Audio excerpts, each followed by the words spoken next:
COVID-19 boleh berjangkit. Terdapat 3 faktor utama yang mempengaruhi jangkitan tersebut.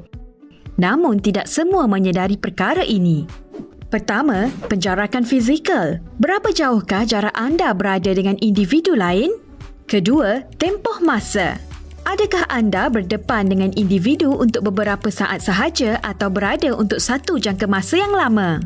Ketiga adalah pengudaraan. Adakah anda berada di persekitaran kawasan terbuka terdapatnya pengaliran udara yang baik ataupun di tempat tertutup dengan pengaliran udara yang kurang baik? Ketiga-tiga faktor tersebut boleh menentukan risiko jangkitan COVID-19 pada seseorang.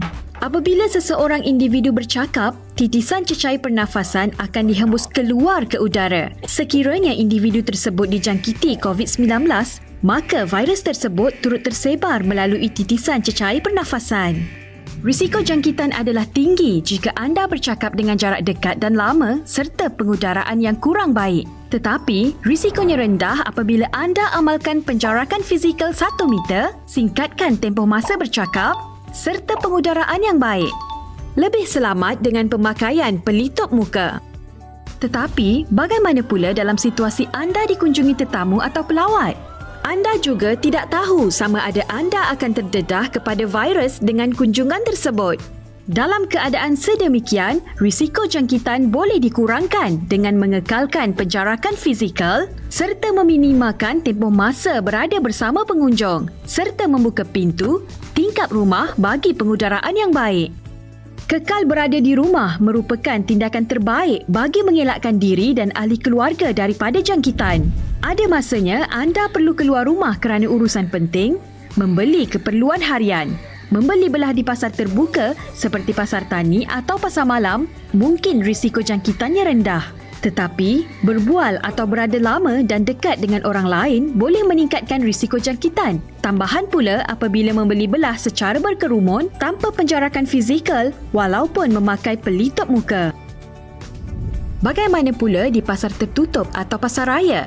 Sama ada di pasar terbuka atau tertutup, anda boleh mengurangkan risiko jangkitan dengan memastikan penjarakan fizikal setiap masa, memakai pelitup muka dan beredar dengan kadar segera. Penggunaan lift tidak dapat dielakkan di bangunan tinggi.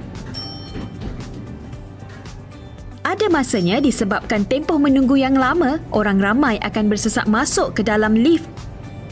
Ruang yang sempit, tiada penjarakan serta pengudaraan yang tidak baik menjadikan lift sebagai tempat berisiko tinggi untuk dijangkiti. Oleh itu, mematuhi peraturan yang ditetapkan dengan mengekalkan penjarakan fizikal dengan jumlah 4 orang atau mengikut saiz lift, memakai pelitup muka dan tidak bersembang antara satu sama lain. Penggunaan tangga atau eskalator adalah lebih baik. Ramai juga yang bersikap mengambil mudah semasa berada di tempat kerja. Kita beranggapan positif bahawa tiada risiko jangkitan kerana yang di sekeliling kita adalah rakan yang kita kenali. Kita rasa selamat. Tidak memakai pelitup muka, tiada penjarakan fizikal semasa bermesyuarat, bersembang dekat dan lama berdamping dengan mereka juga boleh meningkatkan risiko jangkitan. Kita tidak tahu pergerakan mereka di luar waktu kerja. Mungkin mereka dijangkiti dan berisiko untuk merebakkan jangkitan di tempat kerja. Adalah lebih selamat kita sentiasa mengambil sikap berwaspada dan mengamalkan penjarakan fizikal, tidak bersembang dekat dan memakai pelitup muka. Menghadiri majlis keramaian atau sosial merupakan tindakan yang boleh meningkatkan risiko jangkitan. Dalam keadaan itu, amat sukar untuk mengelakkan tetamu bersembang dekat dan mengekalkan jarak fizikal. Kejadian jangkitan berkelompok atau beramai-ramai berlaku di majlis seperti ini. Bagaimanakah anda boleh mengelakkan risiko jangkitan dalam keadaan begini? Keputusan terbaik adalah tidak menganjur atau menghadiri majlis keramaian. Beriadah di taman rekreasi tidak semestinya berisiko dengan persekitaran pengudaraan yang baik. Walaupun tidak diwajibkan memakai pelitup muka semasa beriadah, penjarakan fizikal harus diamalkan. Apa yang penting, risiko jangkitan boleh dielak atau dikurangkan sekiranya kita sentiasa mengambil langkah-langkah pencegahan di mana sahaja kita berada. Bersama-sama kita putuskan rantaian penularan COVID-19.